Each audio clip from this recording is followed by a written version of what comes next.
RGH Realty #1 Inc.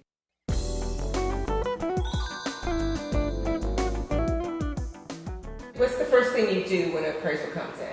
The first thing we have to do is to ascertain what type of property it is, because different types of property requires different type of data.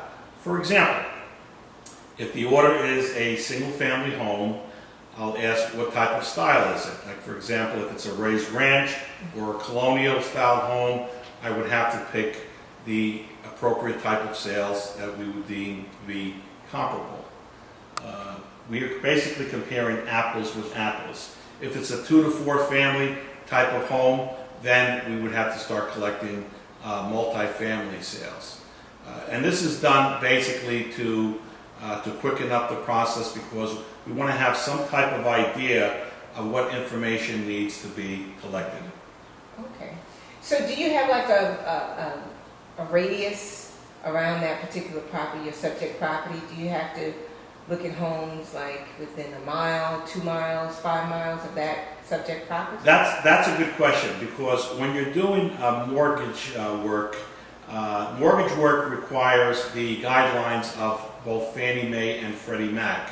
They have requirements that the property should be within a 1 mile radius. It should have sold within the last 6 months. The more recent sales, the more applicable they are. You have instances where the property is located in a rural area and your market expands. So we go into some parts in the upper Hudson Valley area where we may be looking at sales in the adjoining community or 2 adjoining communities. So it really depends upon the quality and the quantity of the market data that is available.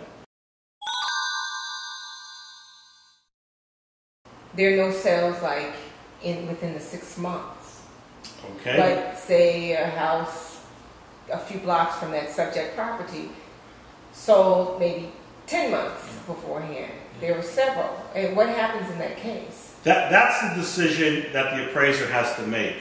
By the guidelines, you can go back 1 year, and you have to remember, guidelines are guidelines. They're meant to be broken at times.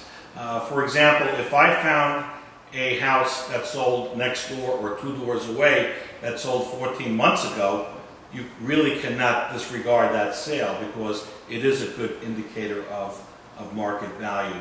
The issue becomes that the appraiser has to explain why he or she expanded that time frame, because you have to remember when these properties are sold to Fannie Mae and Freddie Mac, the investors have particular guidelines that they'd like to see been met.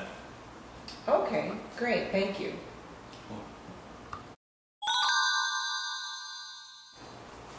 Once you've accepted the assignment, what's the next step? The next step, Robin, is to make contact with either the homeowner, the realtor, whoever is indicated on the appraisal order form. That would be the contact to gain access to the property. Lenders prefer that we see the property within 24 to 48 hours, because time is of the essence for them. You've contacted the realtor or the homeowner, and now you're at the property. What's the next step once you get there? The next step would be to do both an interior and exterior inspection of the property. Now, when we're talking about an inspection, our inspection is not a home inspection. Basically, what we do is ascertain the quality and the condition of the interior and exterior components of the property. Now, what do you mean by quality? Well, homes, depending upon when they were built, you have average quality home, good quality homes, very good quality homes, basically the materials that is used in the construction. Many clients have asked, when they look at the MLS sheets, they see good, very good, fair, because we only have like a few categories. Now, we may have very good, but in your standards, you may think it's good to fair. Is that fair? Is that right to say that?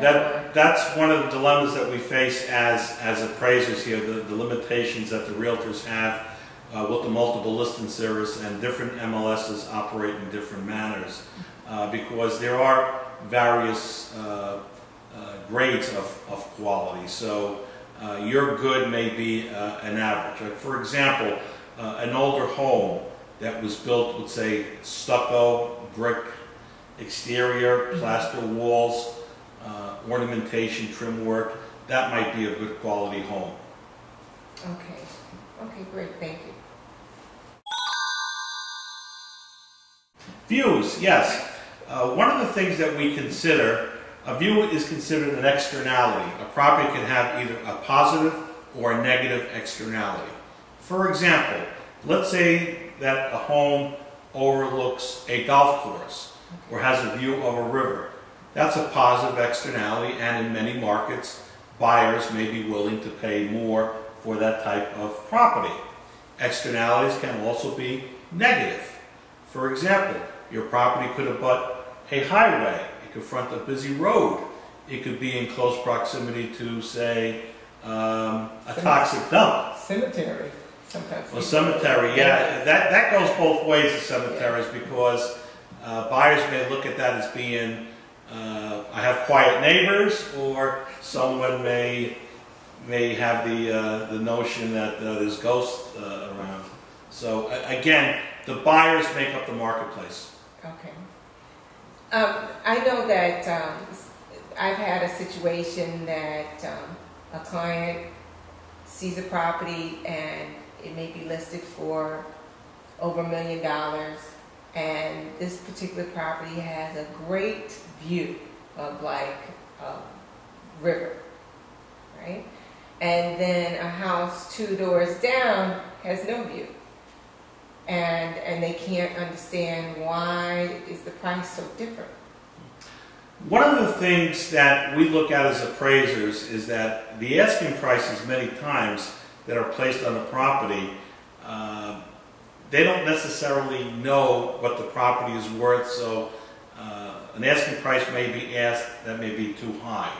Eventually, if the property has no offers, stays on the market for a period of time, the price may have to be reduced.